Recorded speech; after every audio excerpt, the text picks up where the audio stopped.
Did you happen to see where the missing scholars went? You mean the village keepers? Oh, let me think. When I was eating dinner the other day, I saw one of them by the side of the road, muttering away and eating mushrooms and tree roots. They shouldn't go around eating that kind of stuff. Okay. Did you notice anything else? Anything else? No, I think that's all I have to tell you. Sorry. The scholars that have gone missing. Have you seen them? Those eyes. Those fierce eyes. You look like a real fighter. Don't change the subject. Right. You were asking about the mad scholars. I think it's been a few days since I last saw them. I usually go to bed pretty early, so I'm not too familiar with what goes on at night. But honestly, I feel quite sympathetic towards them. Even though they act a little strange, they've helped me in the past. If it weren't for them, my house would have collapsed long ago. Do you also think Grandpa and the others are good people?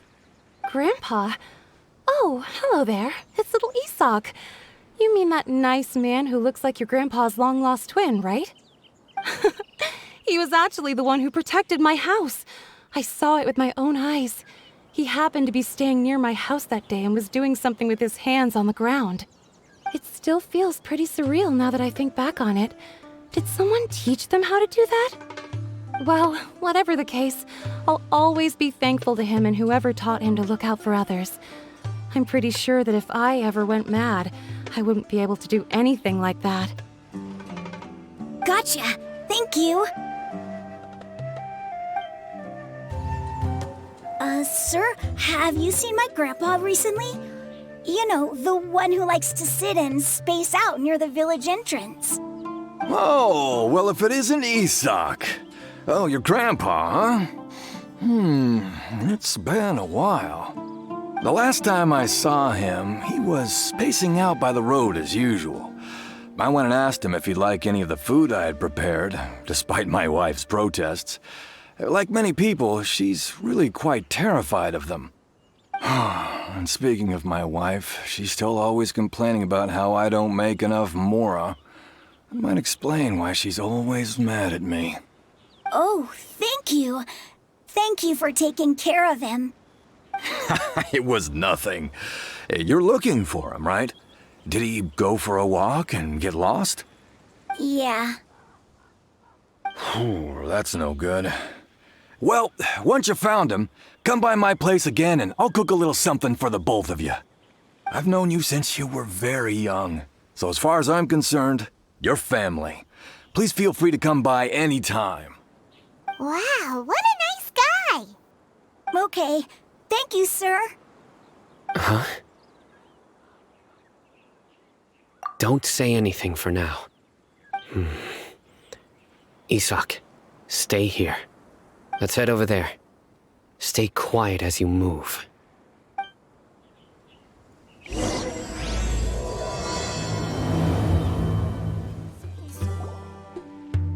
Listen, see if you can make out what they're saying.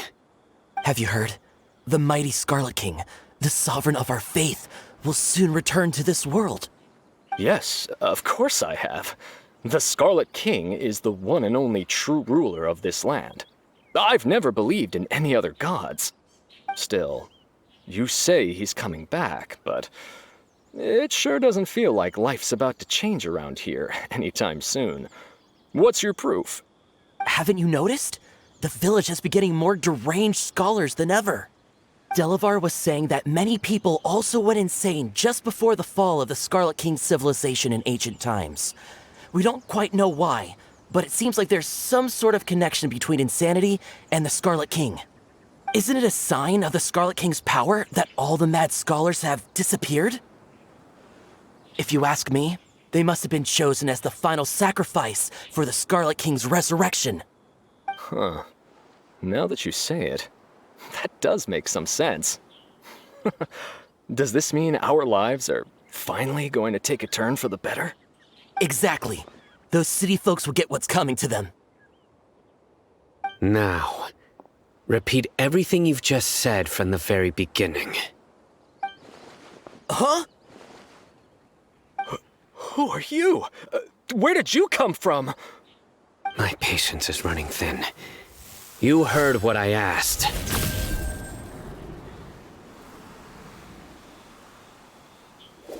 Yeah! Bro, this guy's something else. Just look at his eyes. One wrong move, and he's gonna flay us alive. Let's not get on his bad side, okay? I am no match for this guy. Oh, okay, good sir. What is it you would like to know? Tell me about the Scarlet King's resurrection. Well, I only know a few things from hearsay. I went for a drink the other day and heard others talking about a rumor that the madmen will disappear, and that the Scarlet King will return to this land. I'm not making this up, I swear! Hey, go on. Keep talking. It's true. It's all true, sir. We desert folk have had more than enough of those people at the academia. They keep sending us all their mad scholars and won't let us have a good life. Would you want to live like this if you were in our place? The radicals were even more thrilled than me when they heard the news. We're all praying for the Scarlet King's speedy return. Delavar also said that once the Scarlet King returns to our side, it's only a matter of time before we conquer the land on the other side of the wall. They're all willing to serve under the Scarlet King and fight for a share of the glory. Is that so? Seems like he still wants to know more. Keep talking. Got it. At first, I told myself it was just the drink talking, but then all the mad scholars vanished without a trace, just as the rumors said. Please don't beat me up just for mentioning these rumors. If I'm guilty, then everyone else around here is also guilty. I'm just saying what the others said.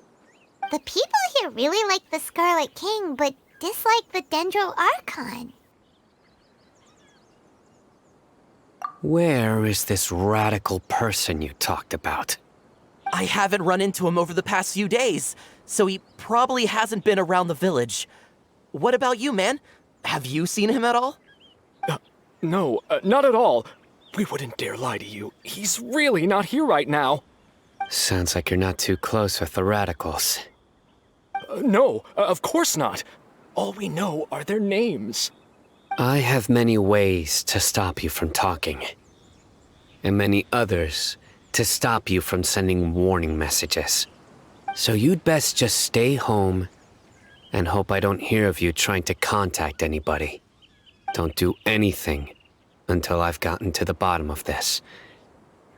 Try something foolish, and even Candace won't be able to protect you. Yes, got it. We'll do just as you say. That scared Paimon half to death. Sino is pretty terrifying. He didn't try to reassure us at all. It's like he's used to hearing that.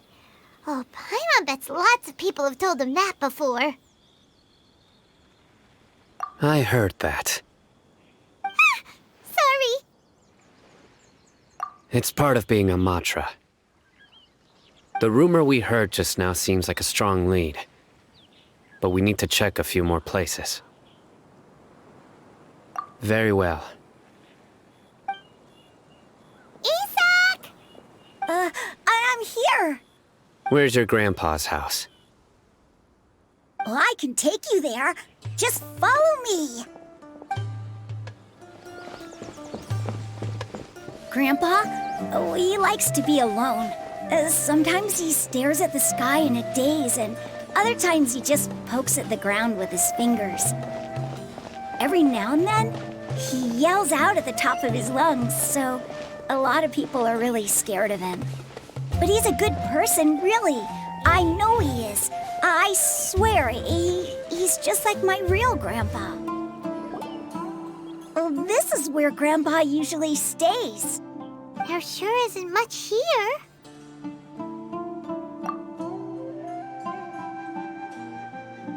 No. Incense? Please don't say it's the same one as before. But are you okay? Are you getting dizzy or need to lie down? There's a scent that you can sense, but I can't. A certain traveler here once passed out from that smell. Thankfully, Tighnari saved the day. And then he gave us a long lecture to explain all about how it worked. So, you know Tighnari? Huh? You know him too? Are you two friends? Yes.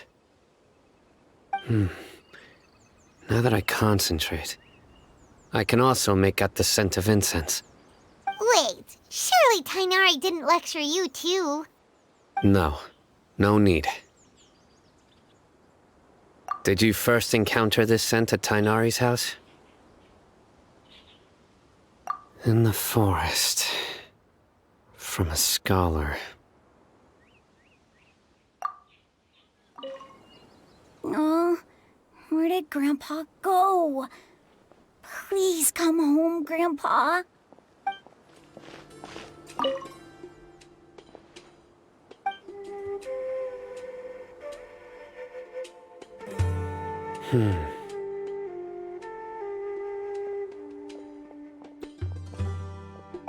What are you looking for, Sino? Here it is. Take a look right here. Paimon doesn't see anything. Although the traces have been completely buried in the sand, there are footprints here. From the size and shape, they belong to an adult male. This pattern is a common one from this area. Local shoes.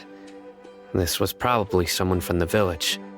The scent is quite faint, but still extant. The footprints head in the direction of the door.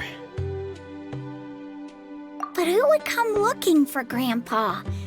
He doesn't have any friends. We'd have to ask whoever lured him away with the incense. Huh?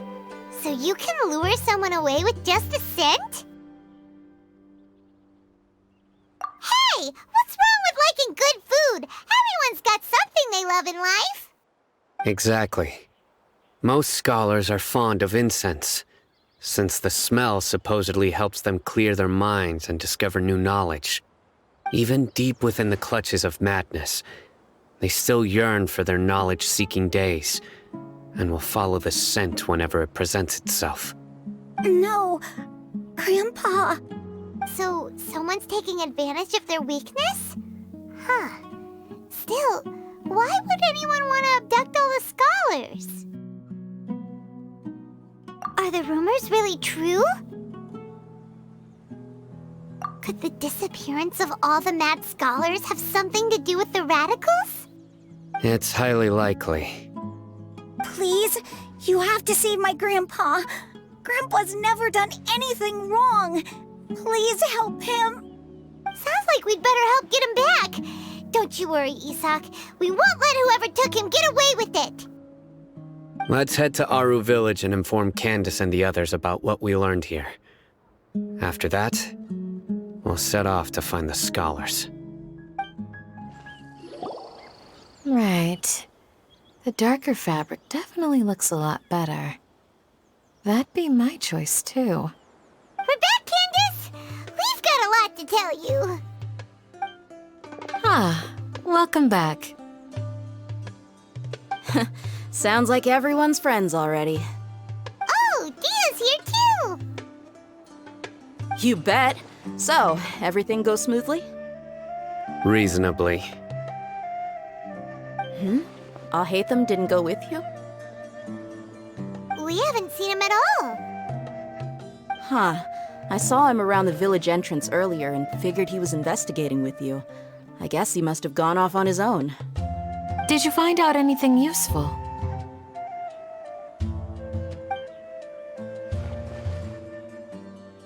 I see. So someone used a kind of incense to lead the exiled scholars away from the village.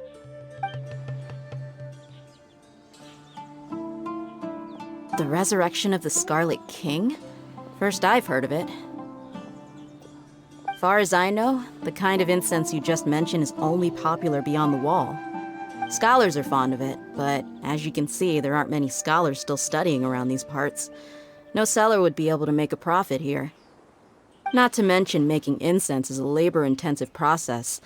You won't see anybody in the desert with the patience to make or sell something that requires that kind of effort.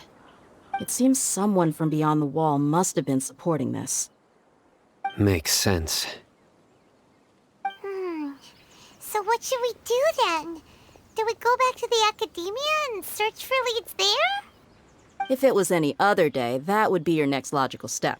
But today, you've got me on your team, so you get an extra tip. Didn't you say that the villager got his news from the tavern? Well, I also like to drink at the tavern, so I know a thing or two about these radicals he mentioned. If Paimon remembers correctly, the leader of the radicals is some guy called Delavar. Ah, yeah. Delavar, the scar-riddled bandit, Engur, the wide-eyed butcher, and Jabari, the duck-tailed bearded crook. The whole lot of them are known around these parts. These guys have one thing in common, and that's being broke. The rougher life gets, the more they want to believe in the Scarlet King. Way they see it, the Scarlet King's resurrection is their only chance at overthrowing the academia. Throwing all of Sumeru into chaos is the only way to change the way of life here in the desert. Anyway, that's my guess why they've chosen to become radicals. Tia! You're amazing! You really know this place inside and out!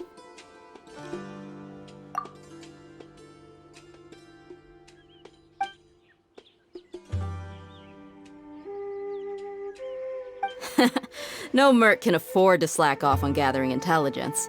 Every mora I've spent in the tavern has been a valuable investment. Let's head out. Now hold on, you're staying right here, Sino. Why? Aru Village is not a big place. Outsiders stand out here like a sore thumb. I'd bet word about you has already gotten out. The desert is unforgiving, so the way of life here is also a lot tougher than on the outside of the wall. You survive on making connections out here. Compared to you, mercs like me are just third-rate amateurs. I've got no actual fighting skills to speak of. But that also makes it a whole lot easier for me to gain the locals' trust. I need to go around and ask some questions, but it'll be difficult if you're with me. Fine. Good, then we've got a plan. The Traveler and Paimon will go to Caravan Rebot with me, and we'll try our best to figure out where the mad scholars have been taken. Sino, you'll have to stay in the village and continue investigating on your own. Alright, sounds like a plan!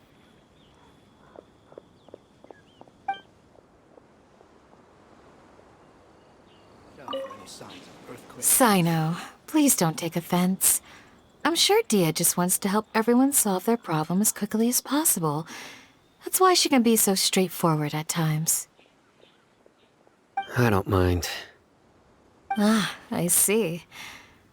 Well, from the way you were staring out into the distance, I thought you might have been mulling over Dia's words. No, I'm used to being treated that way. It's natural to fear strength.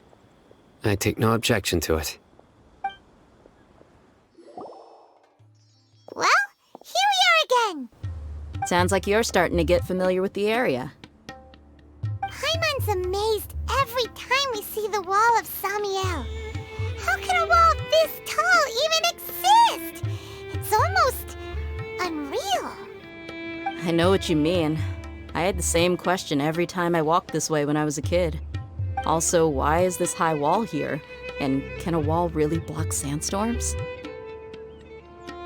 It was only after I grew up that I realized the wall of Samiel isn't just there to keep out the sandstorms. It serves a more important purpose, keeping out people like us. Sumeru is run by wise and mighty sages. To them, us desert dwellers are nothing but tools that can be used and discarded at their whim. We're cheap labor, like livestock, but easier to control. Nothing more. Even if a child from the desert got the chance to obtain an Akasha terminal, almost all their requests for knowledge would be denied. The academia believes we're underserving. Geniuses like Sataria are one in a million. The other children never get a single chance to try and rewrite their fate. Even though the academia knows very well that we're humans, just as they are. That's terrible. I would tear down this wall with my own hands if I could.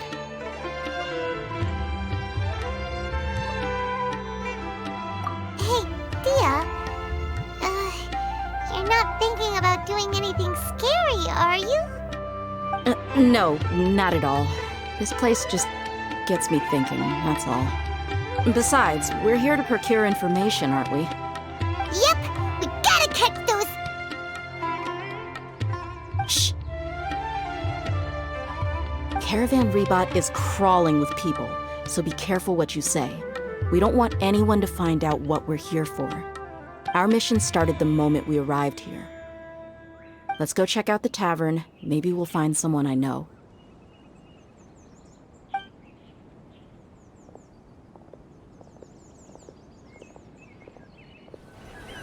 Just our luck. None of them are here today. You mean, you don't see anyone you know? Dia, is that you? What a coincidence. You here for a drink too? Zaki. Finally, a friendly face. Oh, and who do you have with you here? Guests from another land? Hello, hello. I'm Zaki. Dia's, how would you put it? Drinking buddy? We've had drinks together a few times. You could say we go back a ways. Anyway, as far as my friends here, they aren't too shabby, are they? You rarely see any Outlanders so friendly and respectful nowadays. Absolutely. Much better than those people on the other side of the wall. So, Dia, are you looking for someone? Yeah. Have you seen Enger, Delavar, or Jabari recently? Of course I have. Matter of fact, we were all here drinking together just a few days ago. I've got a spice trading deal from another nation. I thought maybe Delavar and his friends might be interested. Know where I could find him? Ah, how thoughtful of you. Then I assume you also know that Delavar's been having a hard time making ends meet these days, so you came here to help him out? Hey, keep it down. Let's just say I prefer to keep this deal a secret. Y'all at Caravan Rebot are like family. If there's more to be made, why not do it together? Besides, Delavar and his friends have muscle. They'd be a good fit for escorting the goods. Yes, how considerate of you. Delavar's my friend too, so of course I can take you to him. Come with me.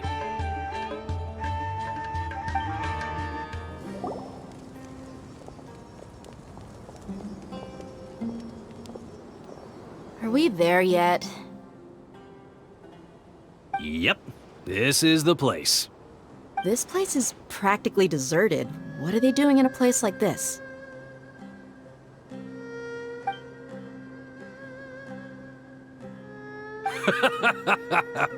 Why don't you take a guess? Go on, a wild stab in the dark. You're like lambs to the slaughter. Oh no! It's an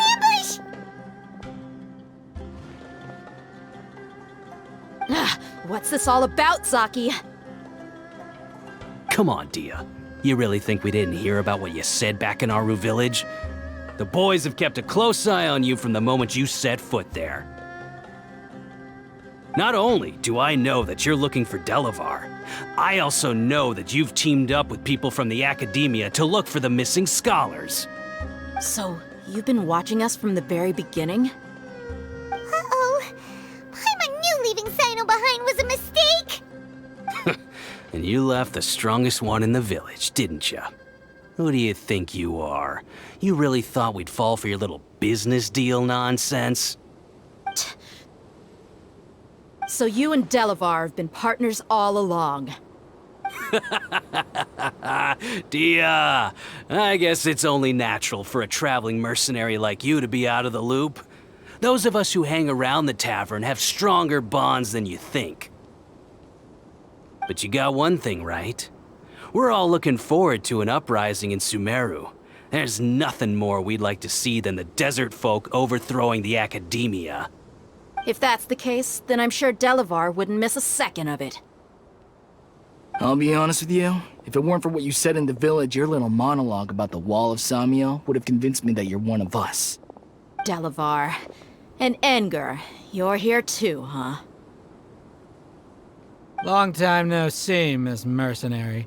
You should have known the traitors are what us followers of the Scarlet King despise the most. Dia, I thought that you, a fellow desert dweller, would understand that the Scarlet King is greater than the Dendro Archon. Little did I know, you don't deserve to join us. Yeah, gee, what a missed opportunity. Adopting radical views and kidnapping innocent scholars, all because of some baseless rumors. Anything else I'm missing out on? See? There you have it. Mercenaries are just a bunch of faithless scum with only one thing on their minds. Mora. Pathetic. You're all like a pack of street rats. You're not wrong. Mercenaries are driven by Mora, and my faith lies with whoever's paying me. As long as there's a profit to be made, anyone can become my friend. Enough talking! Get him!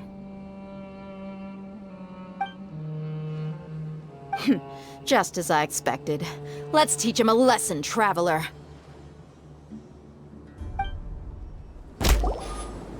Impossible! How could you?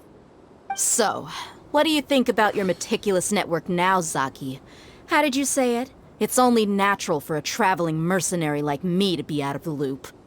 I'm guessing your informant told you that I'm just an incompetent merc with no real fighting skills, correct? I mean, that is what I said after all. And of course you would believe everything he reported. The only thing you know about me is that I'm a mercenary, but you've never seen me in action.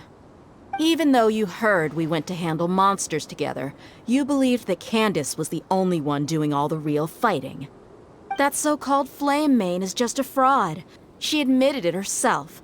She just uses her connections to gain the trust of others. That's what you thought, right? Ugh. You lied in the village because you figured that we'd have people watching you. And you were stupid enough to fall for it. I figured as much the first time we drank together. You all thought you were so smart. Pathetic. Okay, that should be all of them. Whoa! So you've been planning this since we were in Aru Village? No task can be done without preparation. I just happened to notice a couple suspicious-looking people while you were out investigating. Oh, but instead of catching them right away, you let them report back. Those two who were snooping around were just a couple small fries. If we want to get the real catch, we have to be patient and give it some time. Oh, you mean the funny name she mentioned back in Uncle Ampu's house? The wide-eyed butcher, scar-riddled bandit, Paimon can't remember them all. That's just a bunch of drunk talk. Enger and Delavar like to talk themselves up when they're drinking.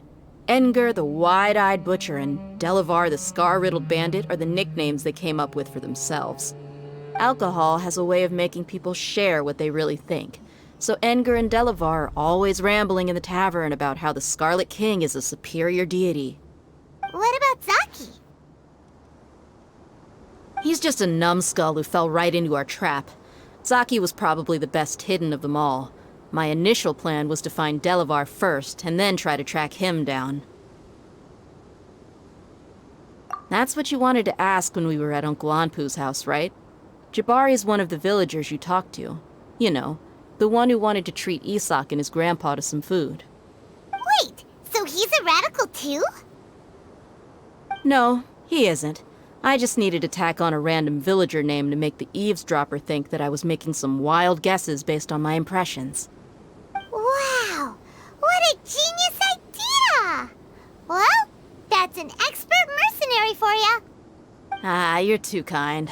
It was straight from the usual playbook, if I'm honest.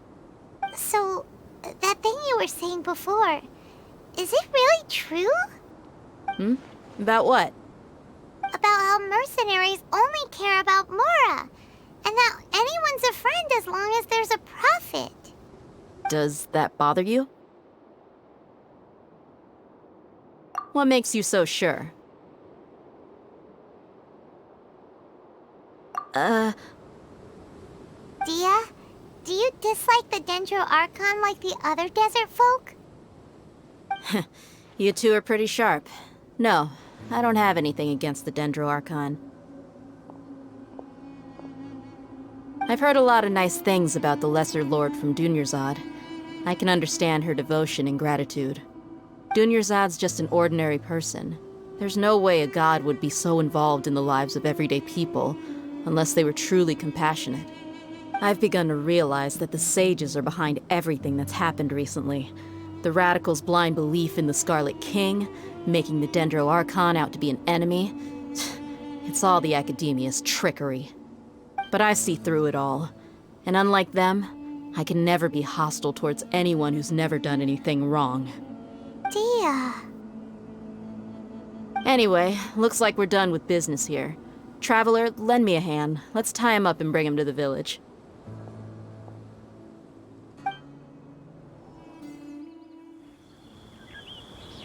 This should be all of them. I'll let you take it from here. All right. I'll be in touch. Until then, please stand by. Candace, do you need any help? Candace will be okay on her own. I trust her, so you can too. She's been guarding Aru village for quite some time now. If anyone is qualified to question the offenders, it's her. While I'm questioning them, why don't you pass some time by exploring the area? I'll meet you back here tomorrow morning, Traveler. As for these idiots, let's just hope they live to see another day. Candace is an expert at dealing with people like this. All we have to do is wait for her word. You heard the question. Now answer me. Hey, Dia. Right on time. We'll know any moment now. Paimon's been wondering. You seem to know Candace pretty well. Have you been friends for a long time? We've known each other for some time now. She's a pretty interesting person. Even though she's an extremely strong warrior, she never misuses her powers against others. Oh, Paimon knows what you mean. Like a lot of martial artists say, never take the fight outside the ring. Yep, I guess you can put it that way. It takes strong convictions to be as dedicated as she is, and shoulder that kind of responsibility. Us mercs, on the other hand, we pretty much live from one day to the next. Well, Paimon thinks you're great too. Really? Thanks for that.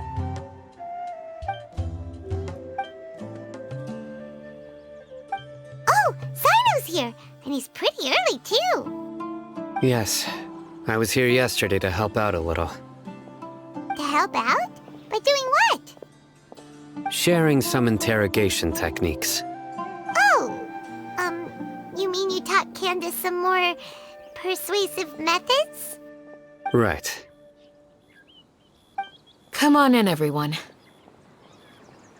Come on, let's go inside.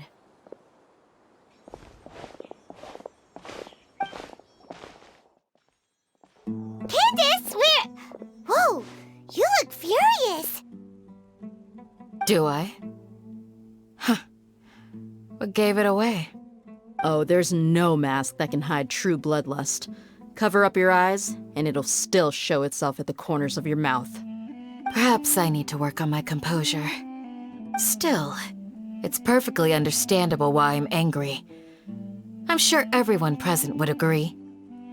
Yes, ma'am. Please, don't beat us anymore. We're gonna die. Well, looks like Sino taught her well. You fear death yourselves, yet you do not hesitate to place the lives of others at risk. The absurdity is mind-boggling. The ones you call mad scholars are known to us as the Village Keepers. They are vital members of our community, and some even count them as family.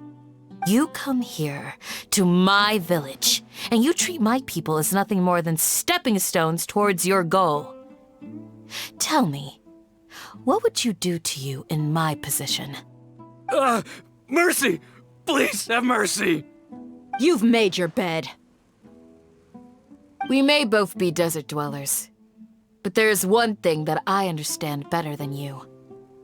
The resurrection of the Scarlet King will only result in war. And war serves no one. The people of Aru Village care little about which god is in power. Life may be tough and tiring, but we wish to preserve our way of life. A war would only cause us to lose all that we have.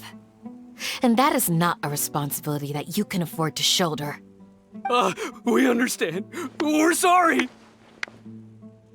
I'll tell you everything I know, please. Just let us go. I'm listening.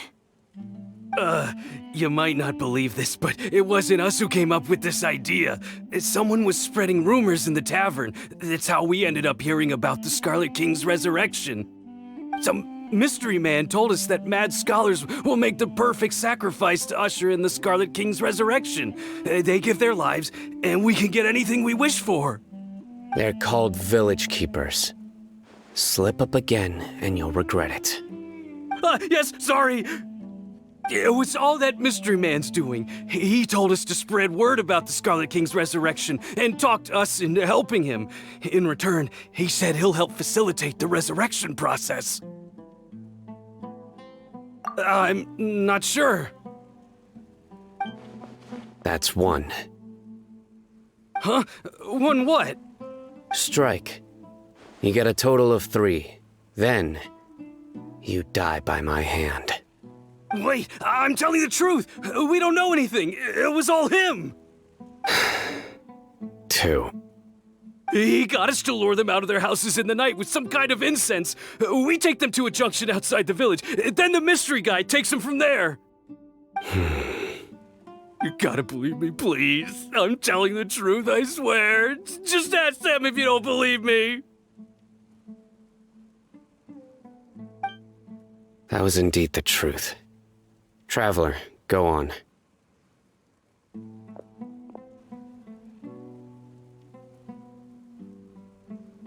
You have to believe me. If I knew that, I would have told you his name right away. I'm not risking another beating to keep his secrets. No way.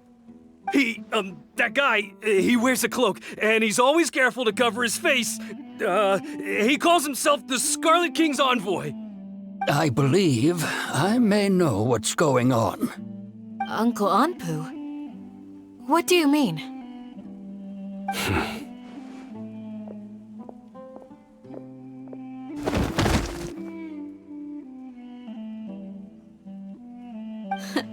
Smooth. Okay, speak.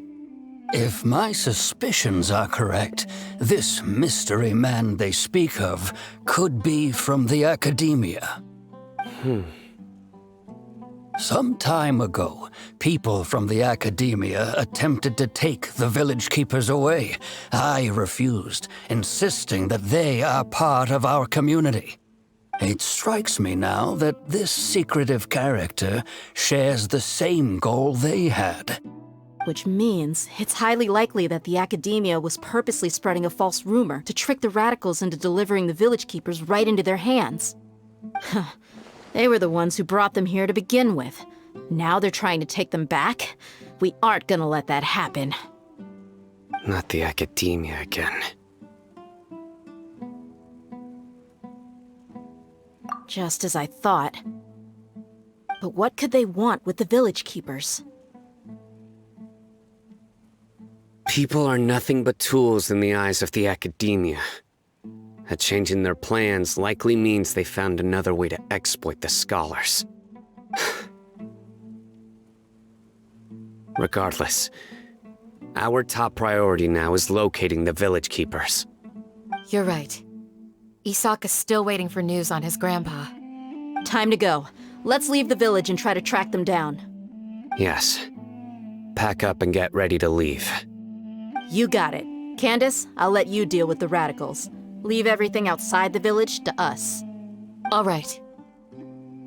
Let's meet back here once everyone's ready.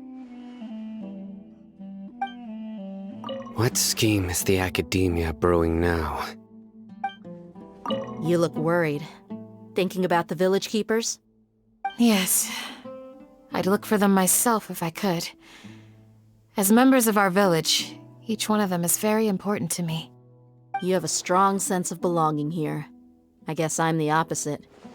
Mercs are stray dogs, wherever they go. Dia, don't say that. You can be a part of this community too. Thanks. I'll let you know when I feel like joining. I just hope everyone's all right.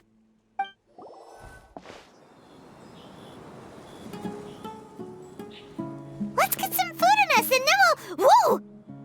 Where did you come from?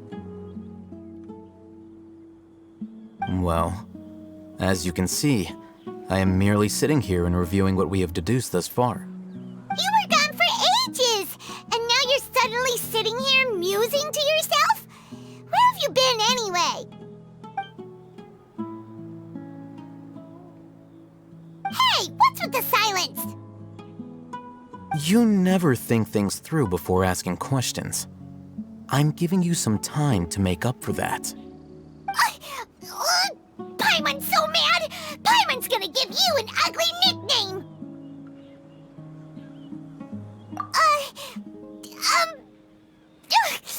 Never mind. Paimon's got nothing. There's just nothing super obvious to pick with this guy. It makes it so hard. Well, you've heard nothing to suggest I left this whole time. So clearly, I stayed in the village to investigate. Anyway, you plan to leave Aru Village and keep searching for the truth of this matter, yes? Yep. We're not gonna find out anything more by staying here, so we thought that we might as well take the search elsewhere.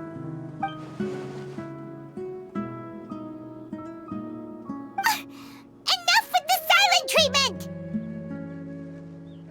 No. I'm just surprised that you decided to team up with him.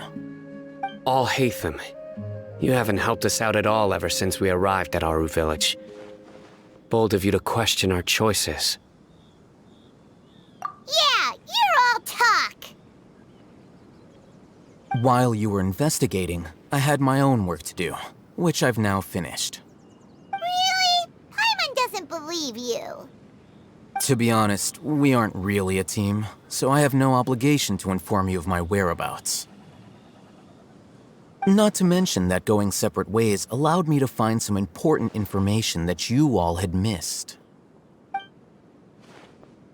Huh? Right here in the village? Correct. What did you learn? I'm going to take you to someone. But before that, you need to understand where she's coming from. What does that mean? How do you think the residents of Aru Village feel about what we're doing? In other words, do you truly believe every single word the villagers tell us? You mean, some of them lied to us? Hiding the truth does not necessarily equate to lying. Again, these people have their reasons. Remember what Gandis said? Most people in Aru Village don't necessarily care which deity is in charge of Sumeru. That's because whether the Scarlet King or the Dendro Archon has power is of little significance to them. By contrast, the perils of their daily lives are ever-present concerns. They won't simply share everything they know with you without good reason. That's why you believed there was no further information to be found in this village. Glad you're following along. Among those you have talked to, there's someone who was consciously keeping you out of the loop. In fact, she's been observing your every move since you arrived. The reason being, to someone who only wants to live their life in peace, Any external factors introduce unpredictability into the equation. Those eyes. Those fierce eyes. You look like a real fighter. Don't change the subject. It's quite obvious that she's intimidated by Sino's authority and strength. Right.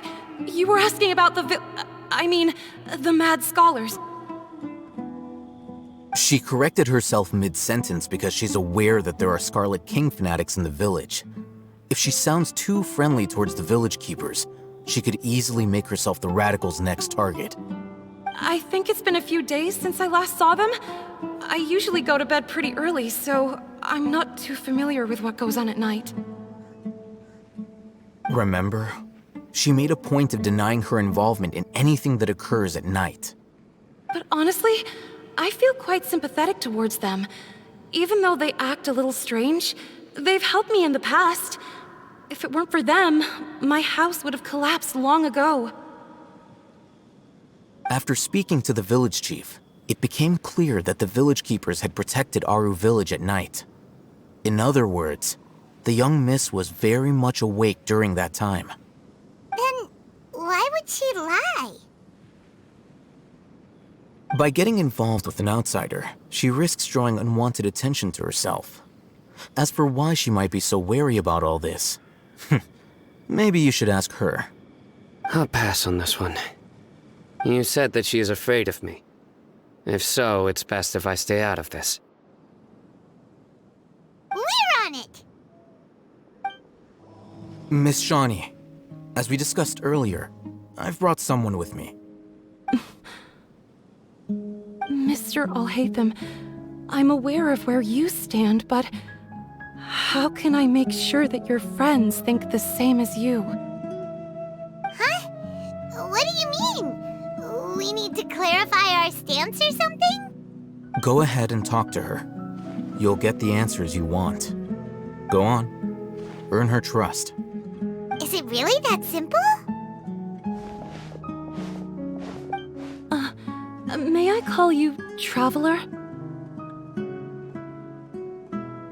Hi, Traveler. I want to ask you something. Do you think the resurrection of the Scarlet King can truly change Sumeru for the better? Why's that? That's very similar to what Miss Candace says. I know you two are friends. That's why I'm willing to talk to you, even though I do have some reservations. Before, I wouldn't even have the courage to ask something like this. Traveler, do you believe our lives will get better?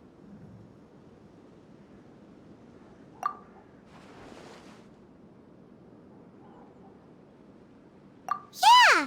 We came here from another nation, so it isn't wrong of you to be weary.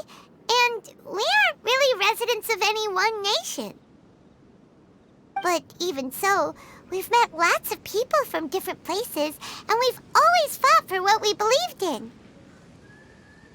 We have friends in Sumeru, and we want to help them. That's why we decided to stay here for a while.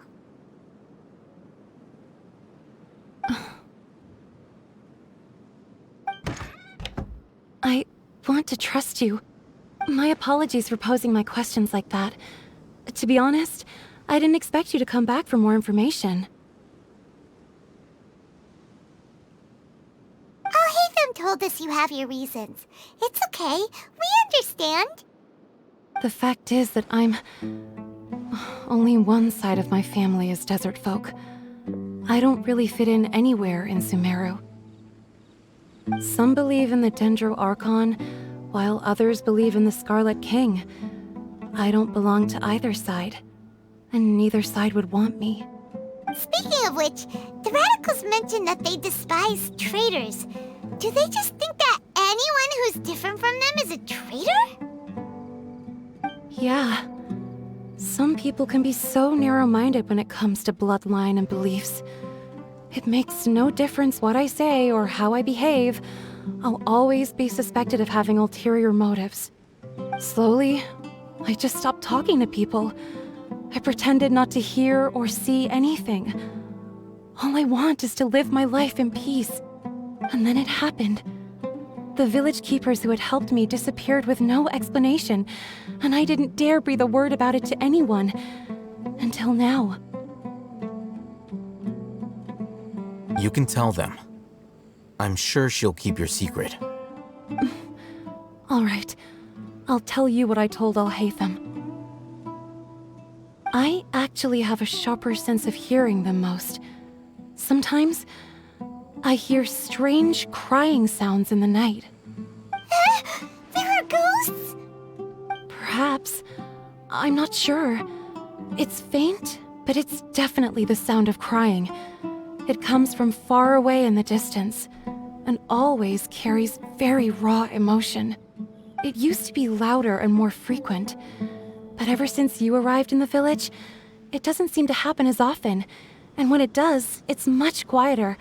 I have to focus really hard to make it out. I confirmed this with the guards on night duty.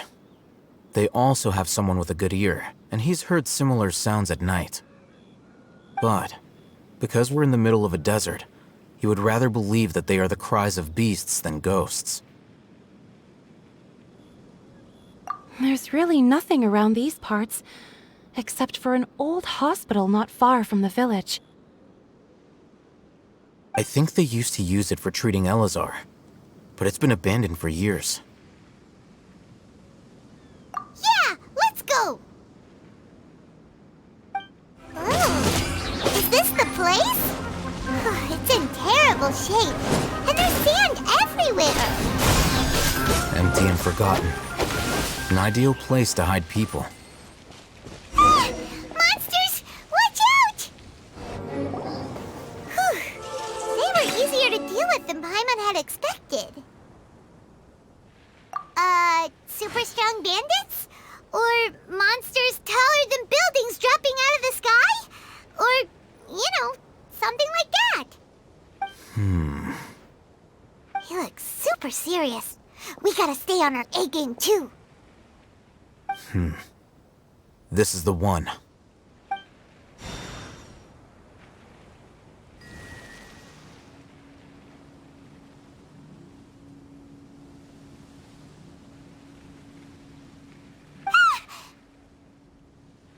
Let's go in and take a look.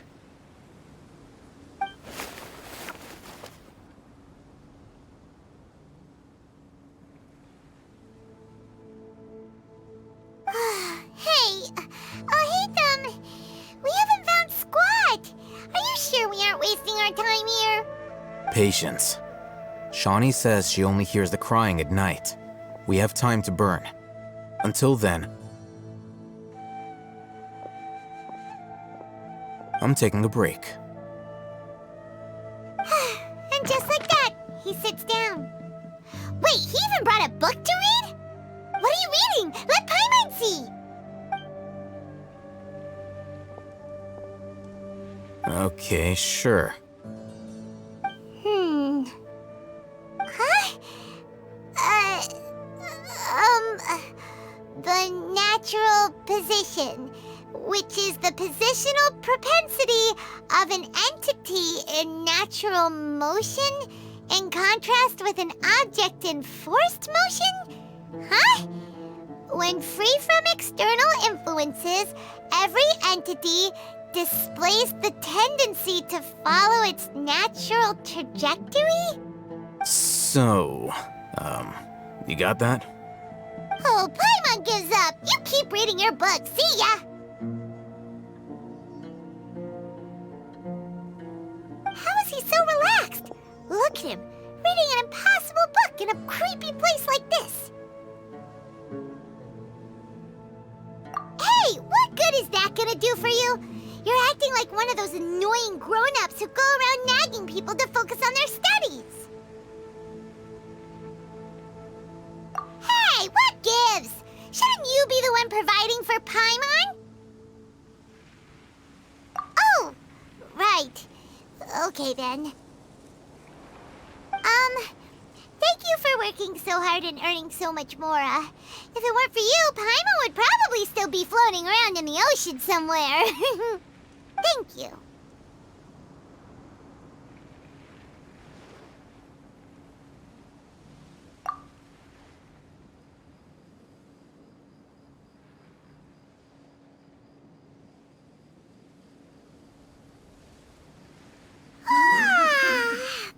Paimon's getting so sleepy. Huh? What was that sound? There it is. It's coming from that direction. Is the sound coming from here? Huh. Paimon's not seeing anything.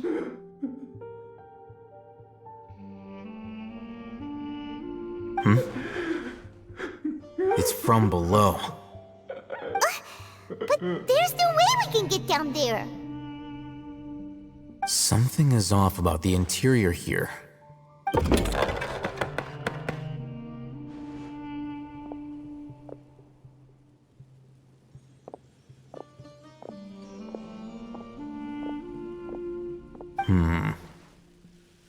As I thought, there's a hidden structure. Wow. It's like they tucked another hospital into this one. Oh, it looks like there are other mechanisms around here. Let's keep exploring. Propagate! Scatter! Look, there's someone over there. Good idea. Let's approach him slowly without alarming him.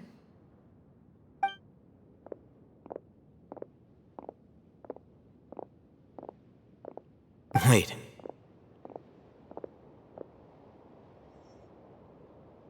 You're...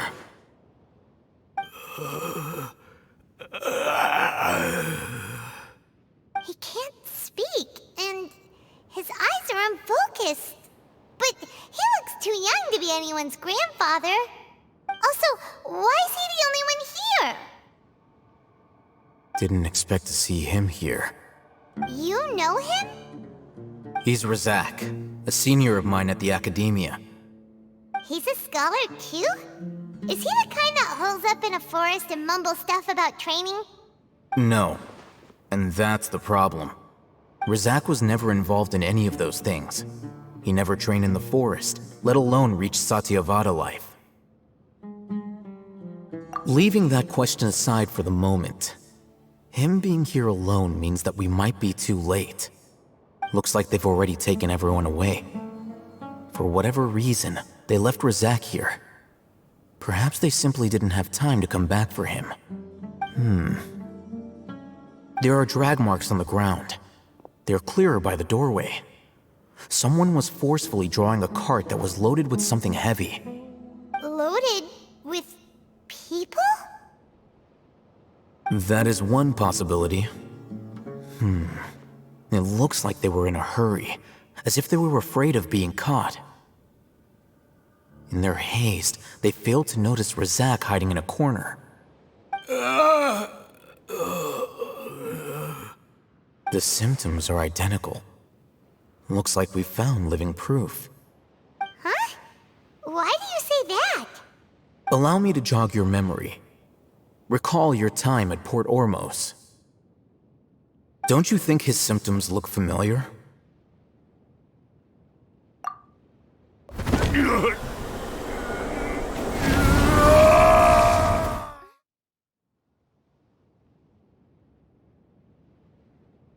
Oh, now that you mention it, they're acting the same way. Correct. The Academia is behind all of this. It isn't difficult to deduce their rationale. First, the Academia spread a false rumor of the Scarlet King's resurrection, emphasizing the role of the village keepers, the mad scholars who were exiled to Aru village. These rumors were all the persuasion that the radicals needed, and those based in Aru village leapt into action. Unbeknownst to them, of course, through rounding up the scholars, they were actually helping the Academia. As well as being able to exploit the radicals for their own ends, this scheme has one further advantage to the Academia. All the risks and responsibilities are offloaded onto the Scarlet King's followers. Life for the desert dwellers has been brutal ever since the Scarlet King's death all those years ago. Beneath the surface, feelings of desperation are widespread. Many would give everything they have for the prospect of something better. Anyone looking to exploit that for their own ends simply needs to make a few empty promises. Even if complications arise, people will see that those involved are all followers of the Scarlet King and look for no further explanation than differences of belief. A deep-seated mistrust of the desert and everyone in it by the rest of Sumeru will make sure of that. The notion of an academia plot wouldn't even cross their minds. It may seem like a simple strategy, but it is able to work wonders under Sumeru's current circumstances. Oh, that makes a lot of sense. It's in line with the village chief's theory, too. But there's still one very important question. Wasn't it the academia that brought the scholars to Aru village in the first place? Why does it want them back now? Throughout this process, one thing has changed. The scholars' identity. First, they were scholars. Then, they became lunatics.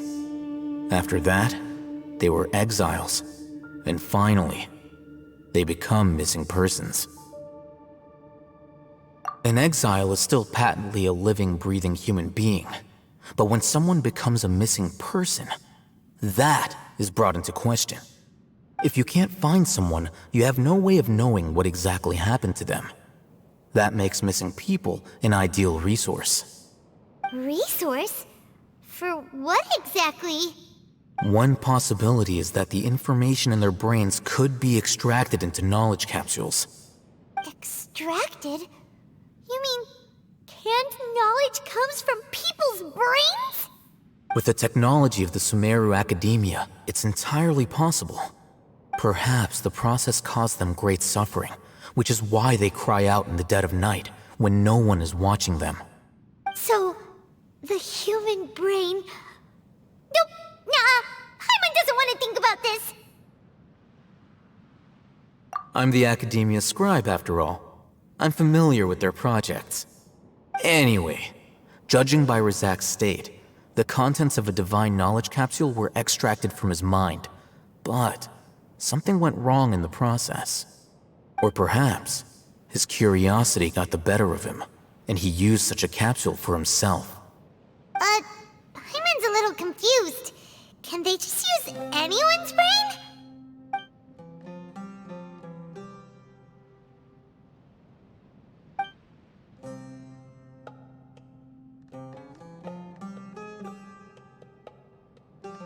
The look on your face tells me you've realized the answer.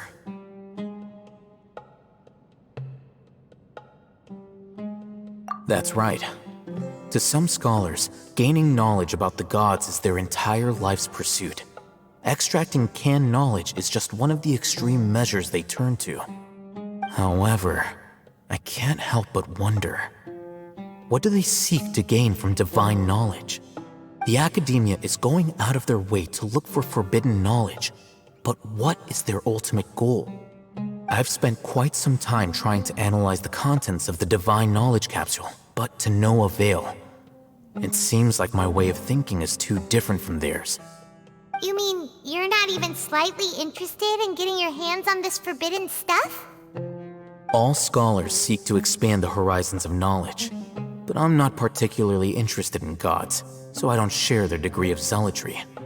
Extracting information from people as if they were lifeless objects?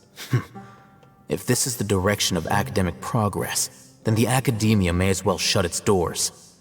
Sounds like you're really against all this. Of course. The Academia's actions run contrary to their rules.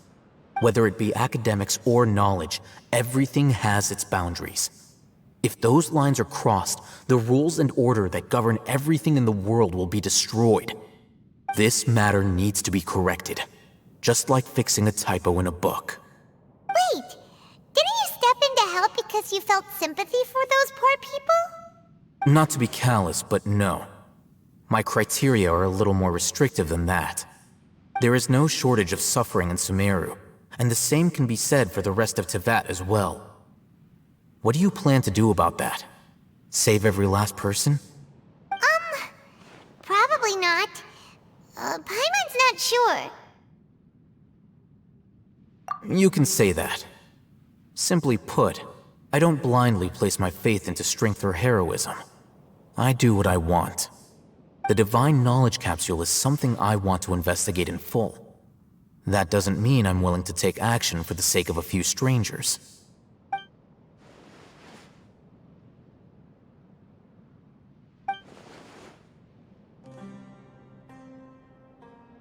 Paimon's been wanting to say this for a while.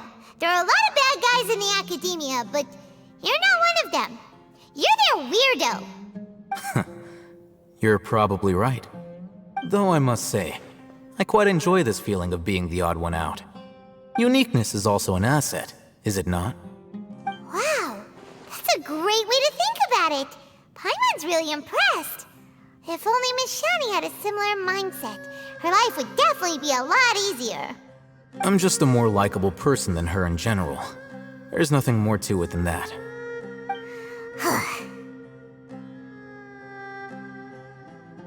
He won't last long if we leave him here. Let's take him with us. We'll work out our next step after we return to Aru Village. We're back! You must be tired. You should rest and take some water. What's the situation? Who's this?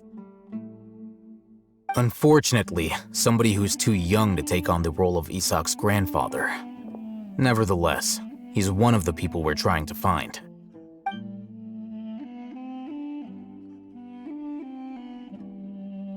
So, at one point in time, the abandoned Elazar Hospital served as the Academia's site for extracting divine cant knowledge. Yep, pretty much. Their plan must have been implemented at some point before we arrived at Aru Village, since divine cant knowledge has been in circulation for a while now.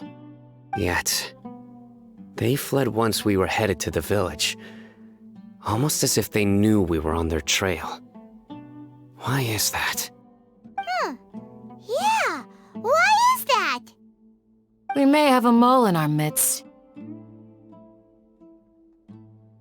One of us could be secretly revealing our whereabouts to the Academia. Huh? Are our friendships that shallow? Looks like none of you have realized wherein lies the issue. Sino, you're the reason why they can predict our movements. Wait, what's that supposed to mean? Choose your next words very carefully. It is simply a logical inference. I have my reasons. So what you're saying is, Sino's the mole. Interesting. And here I thought you were the most suspicious one, Alhaitham, since you were always acting alone. I know. You have a point, but I realized something as we were returning from the hospital. Sino isn't like any of us. What are you trying to say? Do you still remember who you are, General Mahamatra? As a Matra, you are no doubt privy to certain kinds of information. Before you can take action against someone, you are required to have all the facts available, including the less than savory details. Simply put, the Academia has traditionally allowed you access to a wealth of sensitive information. Knowing their modus operandi, wouldn't you expect them to take precautions against you? If you want to raise a vicious wolf, you need to make sure that you can avoid its bite. The Academia is monitoring me? It's not that simple. The Academia has eyes all over Sumeru, but they have a special protocol for dealing with you. Every so often comes a Nyagarbaha Day. On this day, the Academia enters new information into the Akasha through knowledge capsules. I remember seeing a thick notebook next to the control panel once. Its contents were all about the General Mahamatra, his activities throughout the day, preferred methods of enacting judgment, everything. You're saying that the Academia entered my information into the Akasha too? But what's the point in doing that? My actions aren't important enough to be added into the Akasha. The Akasha is capable of computation. The Akasha's algorithms are entirely capable of predicting your movements using the data entered. When you would depart, the route you would follow, your destination. It knew all of this. It predicted my every move. The Academia has been watching you longer than you think.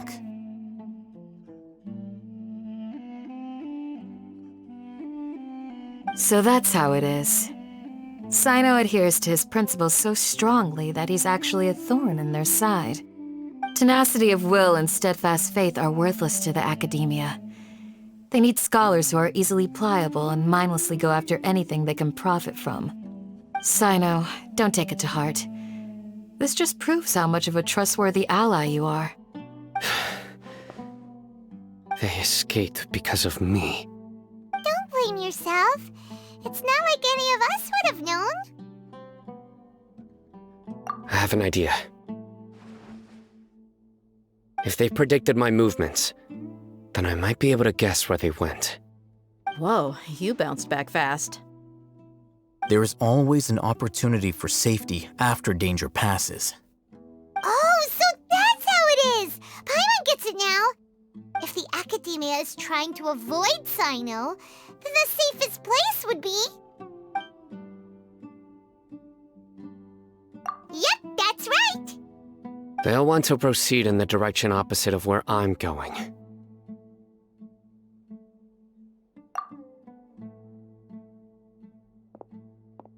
I must go. There's also something I want to investigate. Let's go, guys! After him! Please, wait! I want to go too! You want to go too? If so, you have to promise you'll stay safe. I want to find Grandpa. I promise I'll be careful and not cause any trouble. Everyone, I leave him in your hands. Yay! Let's go! Remember to pack some food with you! Paimon feels like we're missing someone, though. I'll be awaiting your good news. Please, stay safe, everyone. So, where do we go from here? Yes. After leaving the village, we should head straight toward the desert. I know the desert like the back of my hand. Is that because you play here a lot? Yep.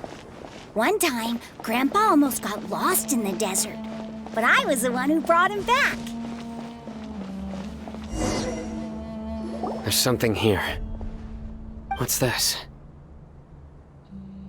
It's buried in the sand. Looks like we'll need to roll up our sleeves and do some work. And Paimon thought running around everywhere was already enough work. Okay. So, we have to dig it out? Whatever's down there, it looks like it's buried really deep.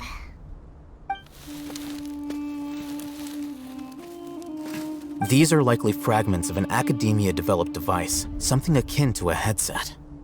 Looks like there were more than one village keeper. They must have been escorted this way because there are device fragments scattered around here. Let's split up and search the area. Chances are that we'll find other things nearby.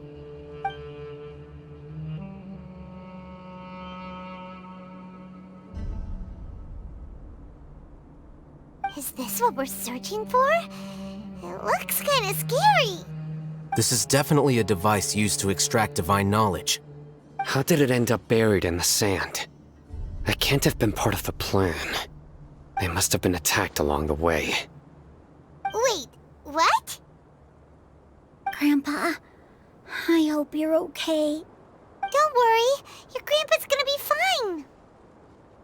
Razak didn't display any signs of starvation or dehydration, which means that they left fairly recently.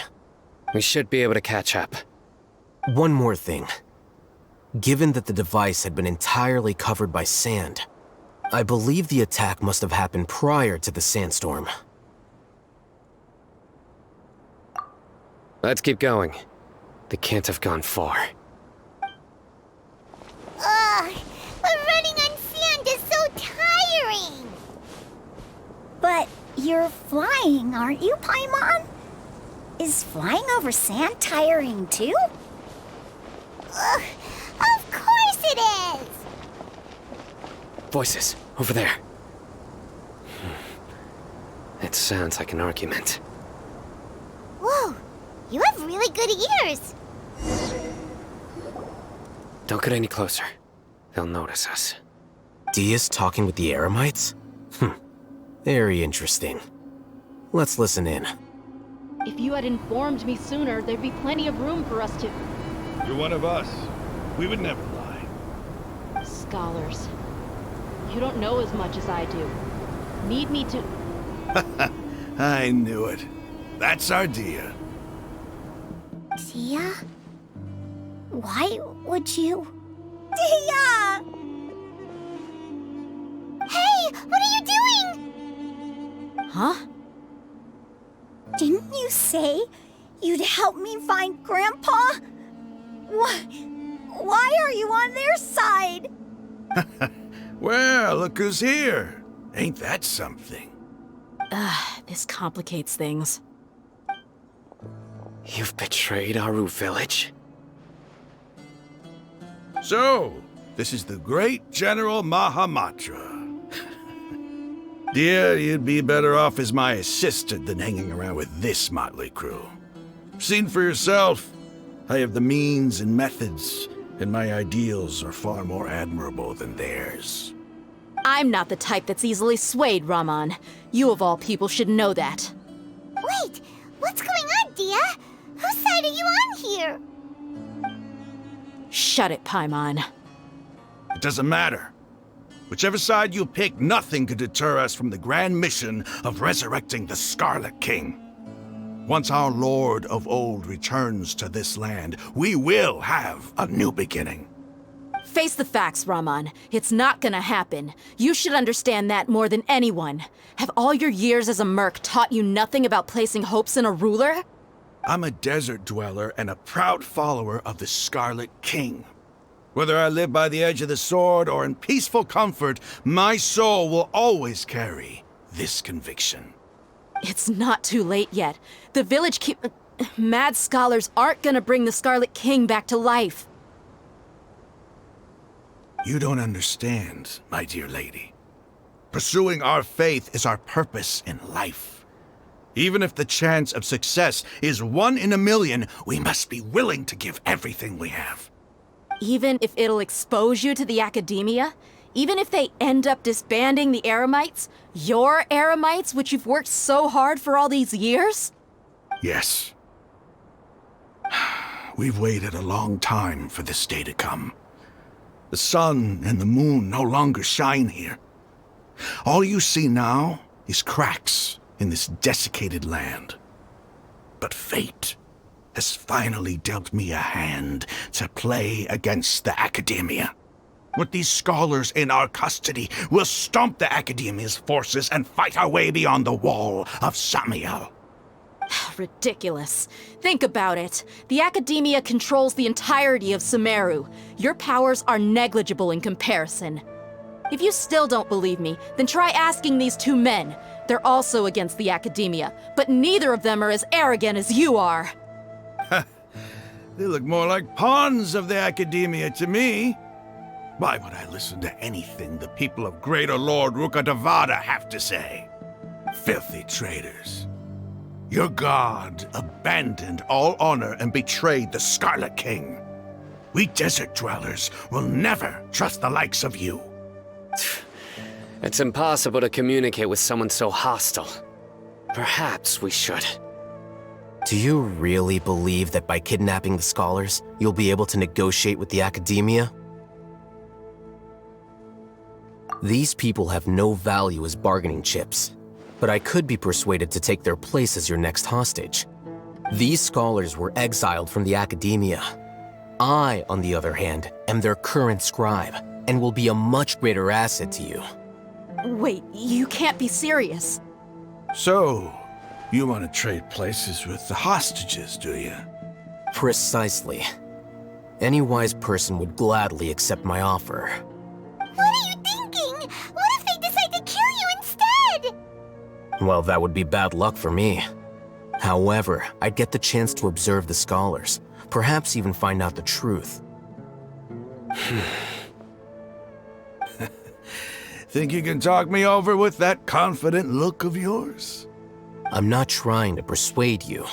I'm using this as a means of joining forces against the Academia. You are the scribe. What do you have against the Academia? Not all desert dwellers believe in the Scarlet King, and the same applies to the Academia. Why must all knowledge seekers approve of the Academia's way of doing things? You Academia scum. Every last one of you is nothing but a hypocrite, just like everyone else on the other side of that wall. I've made myself clear enough. I won't listen to another word from the Dendro Archon's people. Not so fast. I'll hate them. Do you stand by everything you just said? I never make empty promises. You know you're making a dangerous decision, right? I do. Good. Raman, hear me out. These people are my friends. Maybe you can't take the followers of the Dendro Archon at their word, but what about me? Do you trust me? We've known each other for years. Of course I do. In that case, I'm willing to vouch for their honesty with my right arm. Come on, Raman, don't be a coward. If you're serious about taking on the Academia, you need to steel yourself. You can't be afraid. An arm from the Flame Mane. You've piqued my interest. But what if you refuse to oblige? What should I do then? No one's a fool here, Dia. We're mercs. And mercs don't tend to live long unless they have their wits about them. You're not wrong, but this is different. I promised my friends that we'd bring back the village keepers together. Let's do it right here then. Give me your right arm as proof of your resolve. Don't listen to him! He's not even trying to negotiate! He just wants to make things more difficult! That's fine. Are you crazy? We came here to save lives. One arm for that many people is still a pretty good deal, if you ask me. Raman, I'm holding up my end of the deal here. You'd better not let me down. Sure. Go ahead and cut off her right arm.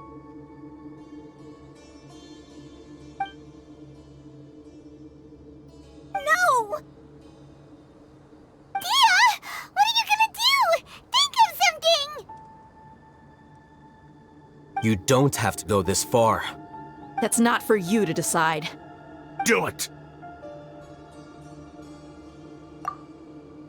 Dia! Run!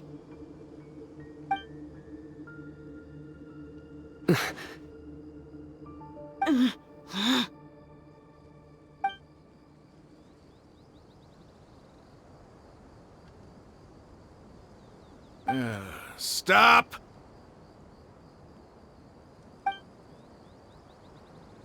What's wrong? Can't do it? Flame Mane, you and I are both desert folk. Cutting off your arm is no different than cutting off my own fingers. Where's the sense in cutting my own kin to pieces? You've shown me that you're serious. Go on now, take your friends and leave. Meet me in the desert at noon tomorrow.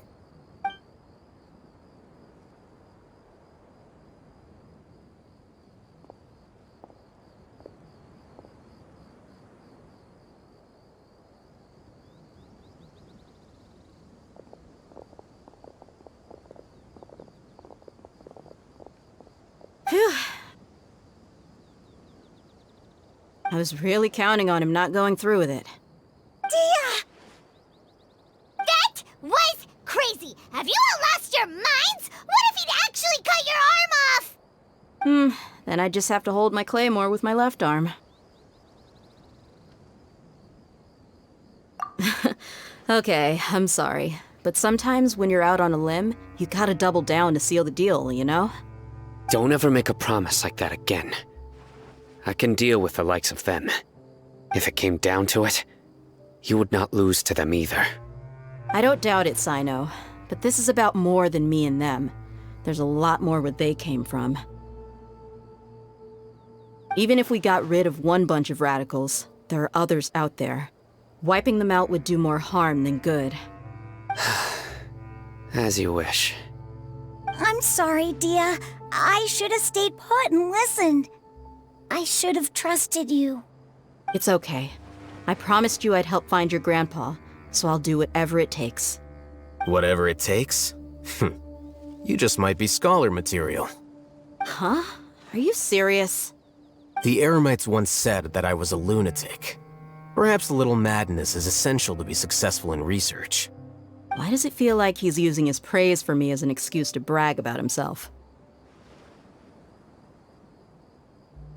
Okay, let's get moving. We should head back to the village and rest up. Today was just a trial run. Noon tomorrow is gonna be the hard part.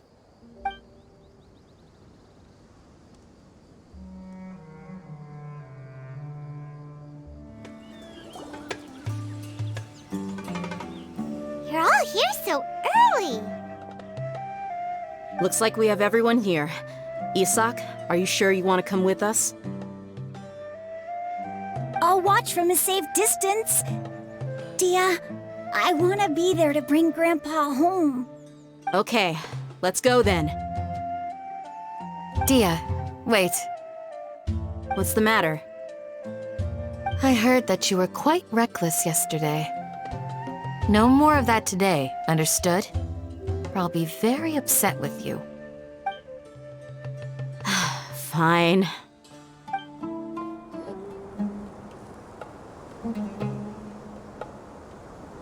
Huh. They got here before us. Uh-oh. Is it because Paimon overslept by 5 minutes and held everyone up? Is everything ready? Absolutely. Although, you brought fewer people than I imagined. Bring him over.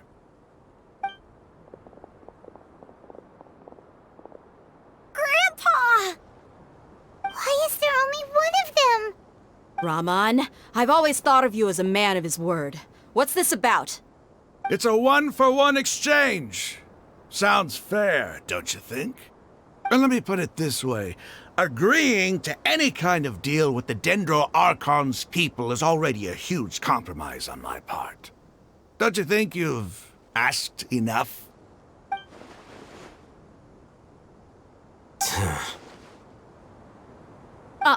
You stay right there!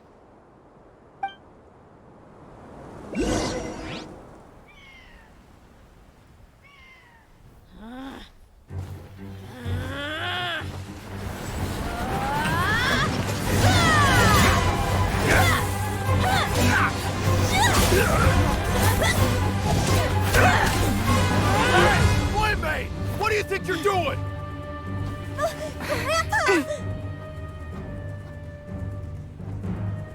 Don't you see this blade here? You coward! Why are your hands shaking? Wait a second! It's a earthquake! Grandpa!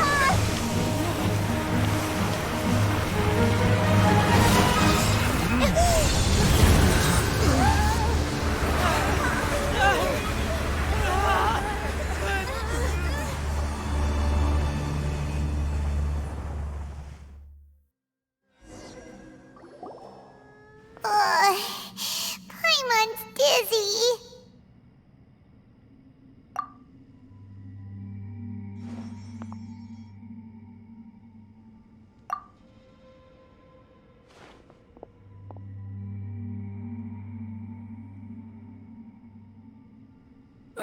This day's going just great. What a nuisance. The sand dune collapsed. I saw an energy field. The village keeper protected us. It glowed green with dendro. Just like you said, it may well have been the remains of Lesser Lord Kusanali's power inside the scholar's body.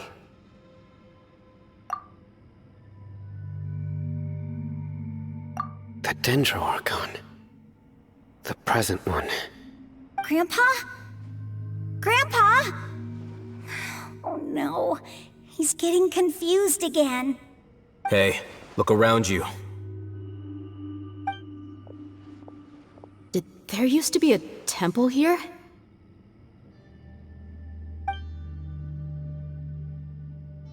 It seems that when the sand dune collapsed, it exposed these underground structures. The symbols on the gate belong to the Scarlet King's civilization. This structure must be ancient. Over time, the sandstorms completely buried it and left it in the state we see now. It could have been an underground palace in the distant past. Oh, a miracle. Praise the Scarlet King! What's he doing here? And his men too? They must have fallen down here with us. Pretty lucky if you ask me. Most of them seem in really bad shape. Except for him. He got off lightly. Mind your head. No, this isn't the time for conflict. Our exalted lord has shown us the way to his sacred palace. He's not actually gonna go in there, is he? As it happens, I want to take a look inside too. What are you doing? Don't you think it's curious? 1 minute, Lesser Lord Kusanali's power protects us from harm, and the next, remnants of the Scarlet King's civilization appear. 2 major deities are vying to showcase their power to us. It would be a shame not to witness them both. Paimon thought you weren't interested in gods. Indeed. In my view, gods are just a higher form of living being, or creature, you could say. New discoveries are always worth investigating. Whether they have anything to do with gods is neither here nor there. Raman, what are you gonna do about your men? I'll just let them lay here. The Scarlet King will take care of his people. Right now, I'm going inside.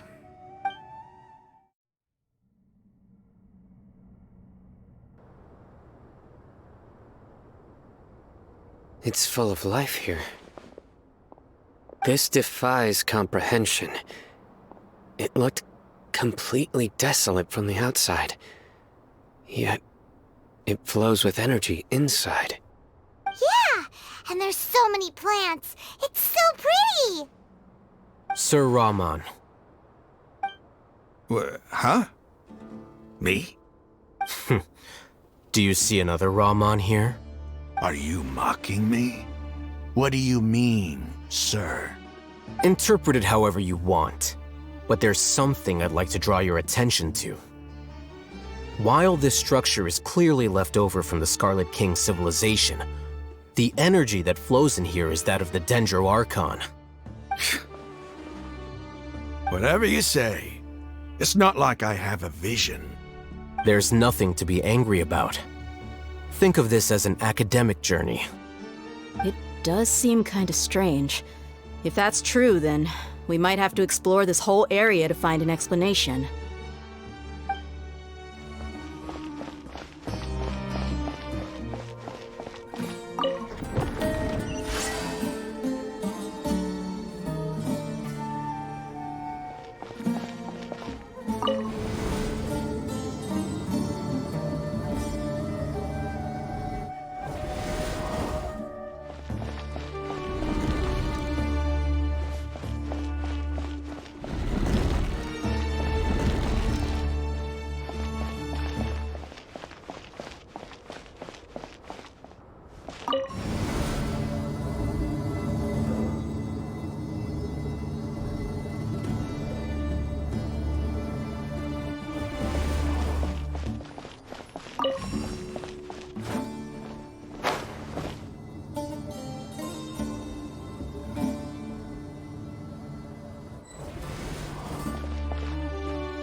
It's a sight to see. The Scarlet King's splendor surrounds us. There's so much vegetation here. It's different than what I expected. Sure are a lot of plants for a desert. That's what I call divine providence of the Scarlet King.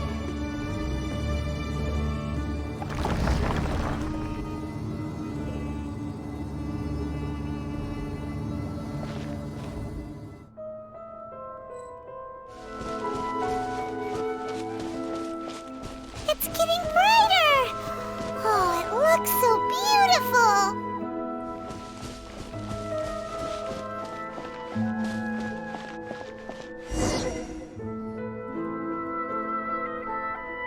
Wait.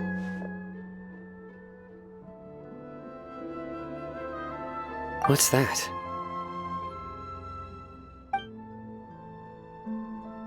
A load of flowers. And it looks like there's something among them.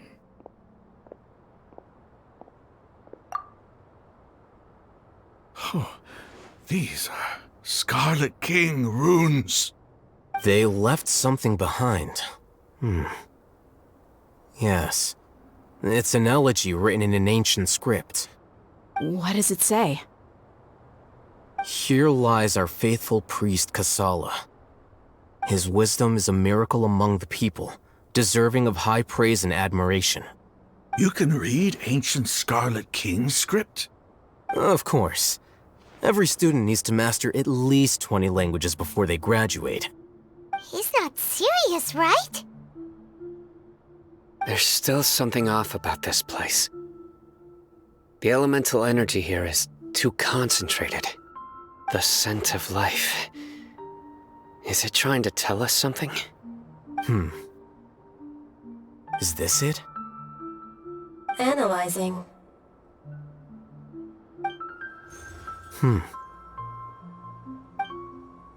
There seems to be a hidden message among these skeletal remains. Excellent. There's a device from the Scarlet King's civilization in this gravesite. I'll transmit the information over and project it for everyone to see. Isn't sharing knowledge against the Academia's rules? Yes. However, under the circumstances, I'd prefer you to see this for yourself. You'll understand after watching it.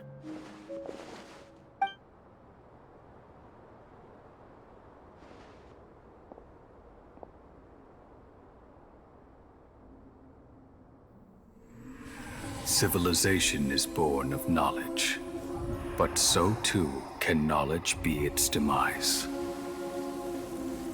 A disaster caught us unaware. It was knowledge that did not belong to this world. The Scarlet King brought this forbidden knowledge into our world, and it quickly spread like a plague. People's minds were filled with crazed whispers. Dark gray scales spread across their bodies.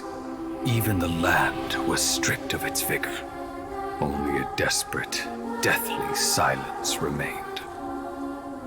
Were it not for greater Lord Rukkhadevata from the forests, the damage would have been irreversible. She summoned the priests to build temples and infused into them the divine power of life. The disaster was miraculously tempered, and the embers of our civilization were preserved in Aru village. Alas, the miracle could not last. As long as forbidden knowledge continued to exist, it would forever blight this world. In the end, the proud king of the desert, my eternal lord, chose to sacrifice himself. I have spent my whole life since guarding one of these many temples. But now, my duty is coming to an end. As I close my eyes for the final time, the sight of that noble deity will appear in my vision once more. In helping the Scarlet King to eradicate forbidden knowledge, she exhausted her strength, and her form became that of a small child. How strange. Now that I think of her, I no longer have any fear of death, for I sense that The spirit of life will abide with me during my eternal sleep. Children of the desert, cling no longer to past grievances, but hold tight to the memory of this act of benevolence. What was that? The priest's memories.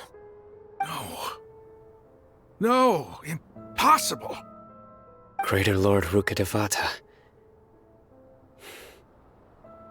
So the former Dendro Archon and the Scarlet King were never enemies at all. But this doesn't make any sense. The Dendro Archon's followers, they're clearly...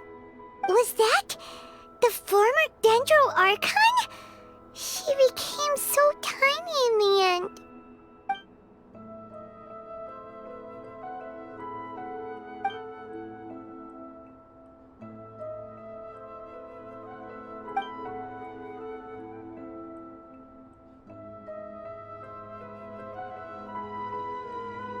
You might be distrustful of the Akasha, but there's no reason for you to doubt the Scarlet King's technology. You've just witnessed his priest's last words. I've never heard about any of this before. The surviving followers of the Scarlet King all gathered in Aru village. Our god did not make mistakes. We refuse to believe any of the rumors. The Scarlet King's death, the all but total annihilation of our civilization, it was all Greater Lord Rukkhadevata's doing. We saw her as nothing more than a traitor, who stabbed us in the back in our moment of crisis. Just like us humans, fighting, feuding, double-crossing each other to survive in the desert. You were blinded by your prejudice.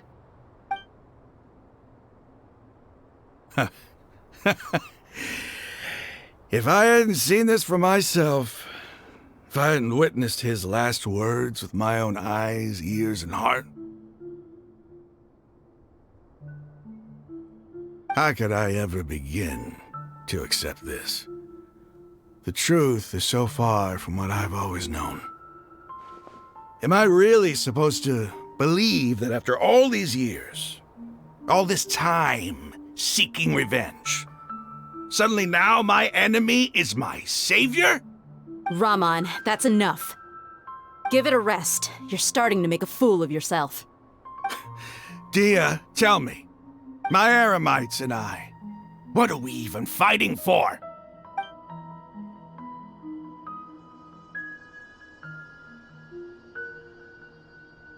Hey, how you doing? I'll live. Thanks. I should probably go. Can't just stay here forever. What's your next move gonna be?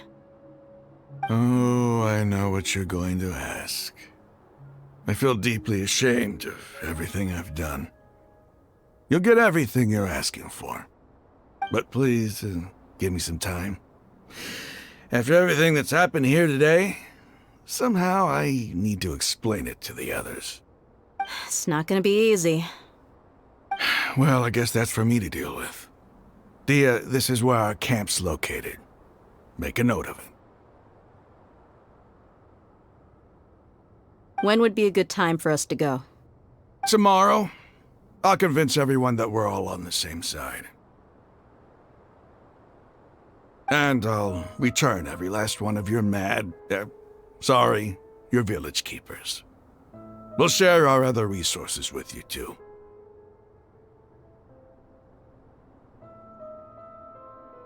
You seem to finally understand that our true enemy is the sages. Yes. The gods never gave up on anyone. It's the people responsible for all this that need to face the consequences of their actions. That must have been rough, but he seems to have figured things out now. Raman's no fool. Being the leader of your own faction in the desert is no easy feat. It's too bad he was held back by his belief in the Scarlet King. But now that that's changed, I guess we have a few more people on our side. The outcome, at least, is favorable. We should get going too. Let's head back, have a proper meal, and a nice, long sleep. We'll need all our energy tomorrow.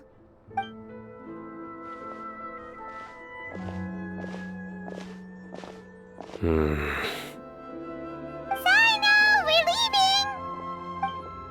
Stop yelling.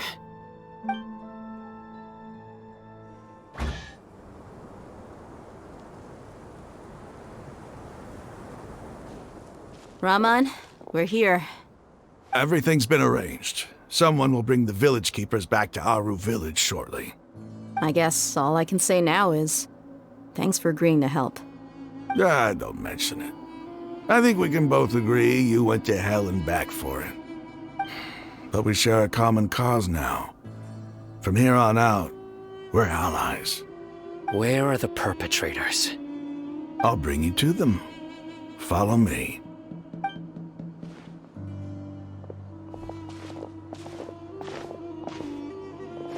So these are the people who kidnapped the village keepers. Oh no, it's the scribe! There's no need to yell. No one can help you now. We've been all over the desert trying to find you! That's right.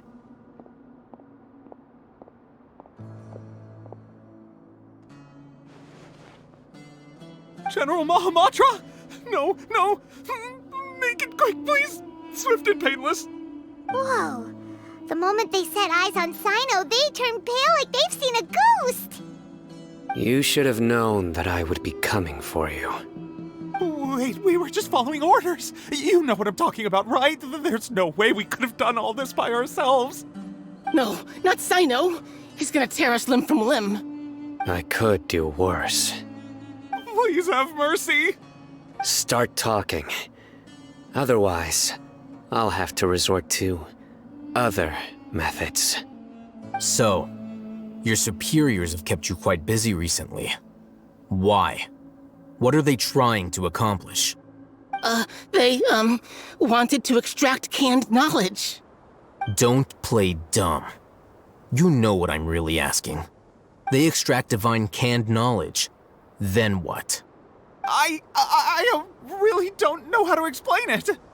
Well, you better start talking or you'll be sorry!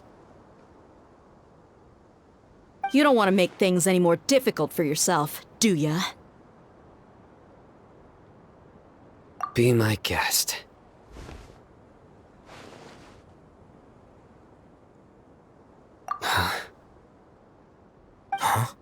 Uh-huh. That sure didn't sound like a fancy metaphor or anything. You're serious, aren't you? How did you know? There's no use hiding it now. Yes, you're right. The Academia is working on an important and potentially world-changing project. They are creating a new god. A god that will belong to them and to the people of Sumeru. It may seem as if Sumeru's academics are thriving, but ever since the death of Greater Lord Rukkhadevata, scholarly breakthroughs have been few and far between. The withering of Irminsul has been getting worse recently. The sages have tried everything they could think of, but nothing's worked. I'm always hearing them say things like, if only Greater Lord Rukkhadevata was still with us. Continue. And then, someone from the Fatui showed up. They called him the Doctor. He brought a gnosis and said he wanted to borrow the Academia's research facilities. The Doctor was previously expelled from the Academia. At first, the sages looked down at him in disdain. But when he said those words, everyone's expression changed. He asked them, "Do you wish to create a god?" This is what the arrogant ignorance at the extreme end of academia looks like. First, the Academia spent a long time constructing a divine vessel, which was based on an exquisite humanoid puppet. After that, they harvested dreams via the Zeb-Zerus Festival Samsara, maximizing the Akasha's output. With the Doctor's help, and the Akasha now functioning at maximum efficiency, they were able to use it to extract the power from the Gnosis and convert it into a divine core. Next, they decided that their new god needed to possess divine wisdom. For that to happen, they needed a huge quantity of divine canned knowledge. It adds up. But how do you determine whether the knowledge extracted is of divine origin? Call it an educated guess? The Academia has been trying to figure out the exact source of the Scholar's madness for centuries, but to no avail. Nobody can explain the cause of this phenomenon. Surely you can see what that implies, Scribe Alhaitham. If it's knowledge no mortal can comprehend, then it must be something only gods are able to decipher. In other words, it's the source of the God of Wisdom's omniscience and omnipotence.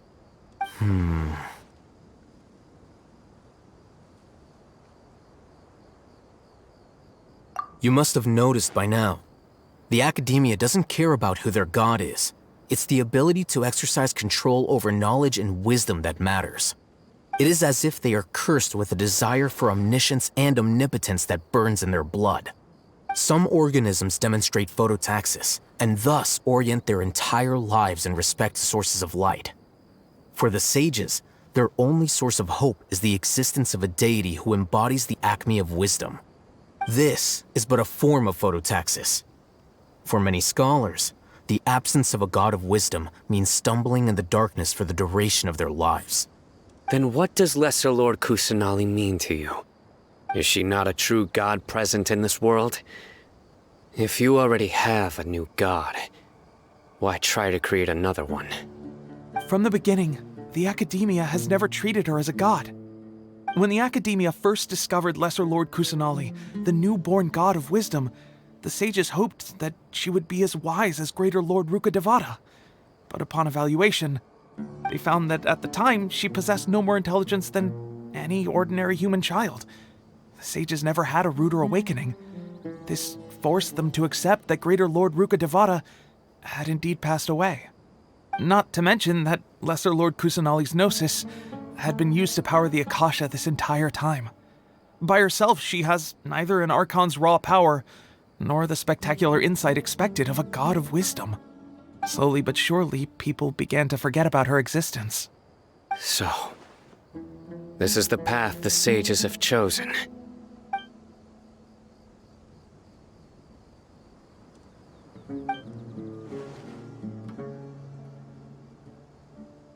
All right, let's try to keep our cool. If everyone's in a bad mood, then let's change up our scenery. Raman, give me a few men to help us escort the village keepers back to the village. And these two scholars, they're coming too.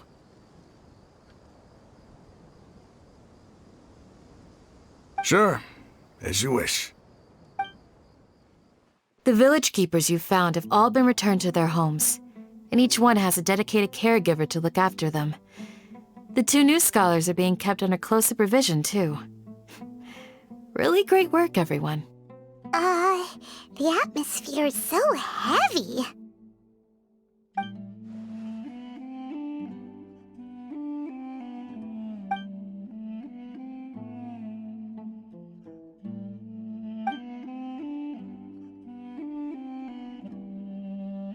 Hey! Say something! Stop spacing out! Come on, is there nothing left to talk about? In that case, let's all get some water and try to think about something else. Or I can go fetch some snacks. Oh! Paimon's so coming with you! Do you have any plans, Traveler? Gods above, you're not talking about work, are you?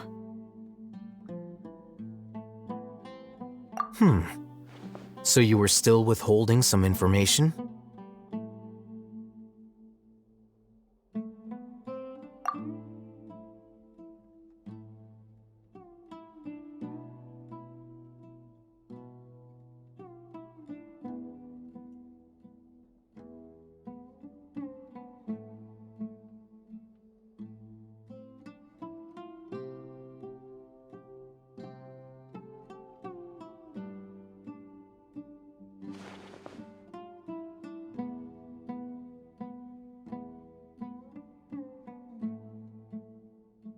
Even though we lived through all of this firsthand, it still feels super surreal to hear you talk about it again. What a whirlwind of a story. I felt like I was holding my breath the whole time. It seems like there will be more issues to face in the days ahead than I'd anticipated. Still, now's a good time to make our next move. Now that Ramon's joined us, we'll be an even stronger team. It's time to make a plan. Indeed. These events are a flagrant transgression of the rules in every sense. We cannot allow it to continue. So, everyone, are we on the same page? Crush the sages and rescue our god. That is our ultimate goal. Well, let's brainstorm a little more about what other resources we can draw on. The next time we gather here, we must have a solid plan. Yep, it'll work out for sure.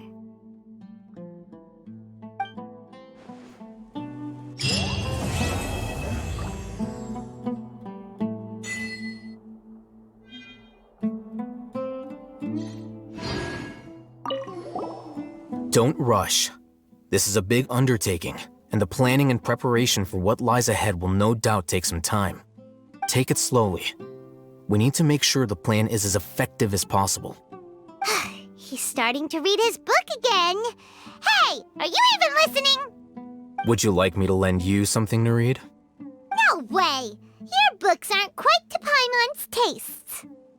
I was joking. I know my books are far too difficult for you, and I have no intention of lending them out.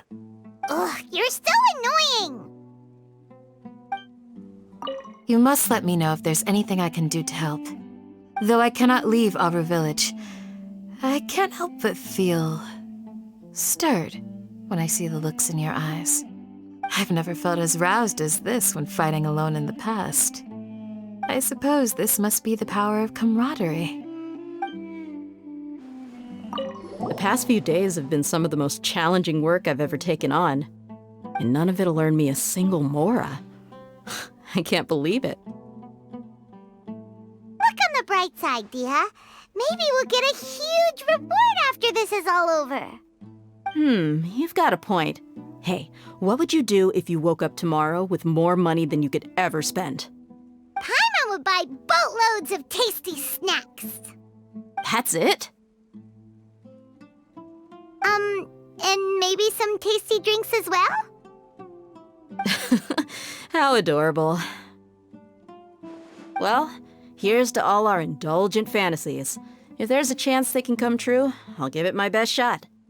And here's hoping that everything we do from now on will change this world for the better. In the past, I never imagined that even the gods could suffer from hardship. If we can find a way to change all of this, will this nation become a better place?